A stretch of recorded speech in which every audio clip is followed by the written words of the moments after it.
Ya, terima kasih semua teman-teman media Merdeka. Ini kita berada di lokasi acara pelatihan gelombang ketiga.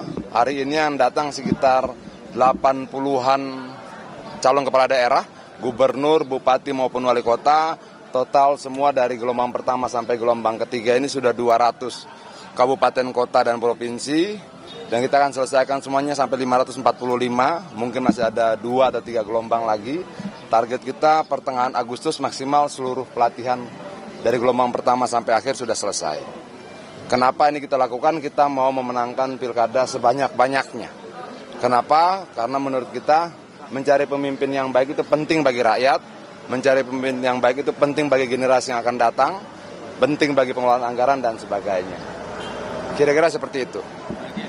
Memang dilakukan sehingga mesin partai sudah siap ketika nanti calon diumumkan atau seperti apa sih? Ini dilakukan sehingga ketika keluar rekomendasi kita sudah siap bergerak. Jadi Cakada kita berangkat dari berbagai latar belakangnya. Ada yang laki-laki, ada yang perempuan, ada yang akademisi, ada yang tokoh lokal, ada yang dulunya petani, ada yang dulunya kepala desa, macam-macam lah. Ini membuktikan bahwa di PDI Perjuangan semua boleh bermimpi menjadi apa saja, semua boleh bekerja untuk mendapatkan yang lebih baik di masa depan. Kira-kira seperti itu. Nah, jadi kalau total sampai hari ini sudah 200 calon kepala daerah. Setiap calon kepala daerah itu membentuk tim inti itu 9 orang, jadi total hampir 2.000 orang yang sudah mengikuti pelatihan kita sampai gelombang ketiga. Ini kekuatan sangat besar dan menjadi investasi partai juga. Kenapa? 90% itu diisi oleh anak-anak muda. Yang mengerti teknologi, mengerti IT, tahu bagaimana berkomunikasi pada Gen Z dan sebagainya. Jadi komplit lah kira-kira seperti itu. Artinya Pak Adian, kalau tadi sempat disebut nama Pak Andika juga, hari ini kan Pak Andika juga sudah sebagai kader PDIP, artinya Pak Andika juga sebagai salah satu calon yang dipersiapkan juga dalam pilkada. Wah, pertanyaanmu menjebak. Wah, dan saya tidak mungkin mendahului itu. Jadi berarti yang datang ke sini yang sudah dapat penugasan dari yang sudah dapat surat tugas dari partai, yang sudah dapat surat tugas dari ketua umum. Itu. Tapi apakah Pak Andika nanti akan dapat surat tugas? Kita tunggu waktunya. Ada lagi? Ciko Hakim? Enggak ada. Pak Ciko? Lanjut. Makasih. Ada lagi? ada pengumuman ya Bang hari ini, Pak? Nanti kan Pak Sekjen akan kemari ya. Nah, lu langsung tanya sama Pak Sekjen.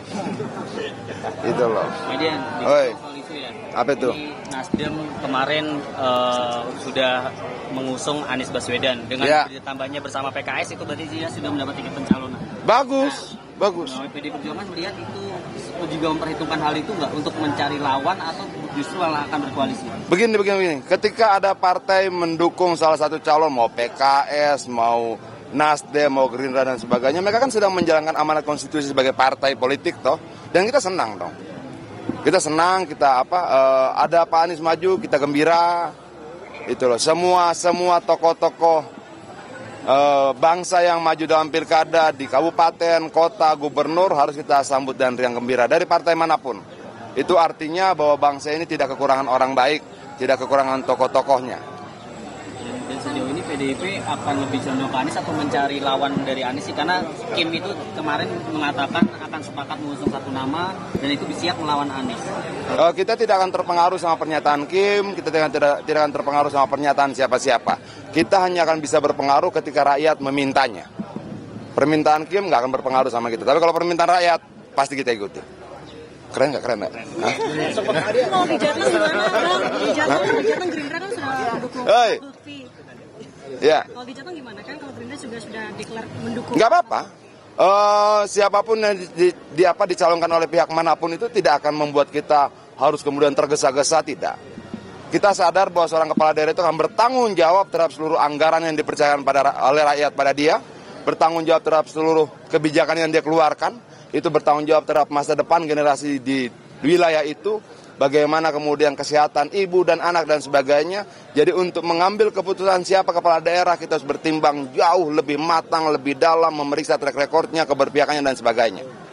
Kira-kira begitu. Hari ini kan Kapolda Jateng Ahmad Lutfi kan sah didukung Gerindra ya Pak? Bagus. Tanggapannya PDI gimana? Tanggapan saya mengucapkan selamat untuk Pak Ahmad Lutfi karena sudah dicalonkan oleh Gerindra. Tapi kan ini kita tahu dia kan nanti akan jadi mantan Kapolda Jawa Tengah. Itu ada kekhawatiran nggak abuse of power atau penyalahgunaan kekuasaan seperti pada saat pemilih sebelumnya? Ya, semua peluang abuse of power bisa saja terjadi. Tapi kalau ditanya apakah kemudian kita takut, enggak. Kita lebih takut kalau rakyat miskin, kita lebih takut kalau rakyat menderita, kita lebih takut kalau kemudian rakyat memilih pemimpin yang salah. Kita tidak pernah ragu dan takut dalam pertarungan sekeras apapun. Selama kebenaran berada di pihak kita. Merdeka! Merdeka! Bang Adian, udah ada rencana pertemuan dengan Kaisang belum, Bang Adian? Gua nggak ada rencana. Nggak rencana, gue menyelesaikan acara ini aja. Pak, menegaskan berarti sebenarnya acara pengarahan ini hanya untuk acara internal atau termasuk kepala daerah dari luar partai yang diusung PDIP juga? Untuk sementara masih internal. Masih internal. Kita bicara dengan kader-kader partai sendiri. Jadi teman-teman nanti kalau acara sudah bisa melihat di dalam acara juga boleh. Itu, tapi yang ada yang off the record ya tentunya. Begitu loh. Calon gubernur ada yang di... Ada. Calon gubernur ada. Petakan dan nanti dilihat. Tapi yang Jawa Tengah belum kelihatan ya? Bisa jadi hadir juga, tapi enggak usah lu tusah. Janganlah. Jangan-jangan yang Andika tadi ya? Jangan. Adian napi itu bulu. Kita tidak boleh mendahului. Sudah hampir. Oke, thank you ya. Ya. Di antara banyak sumber informasi, kami layak dipercaya. Karena kami menggali lebih dalam,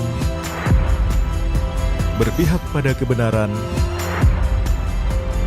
berpegang pada data dan fakta, agar layak Anda jadikan referensi. Kompas TV, independen, terpercaya.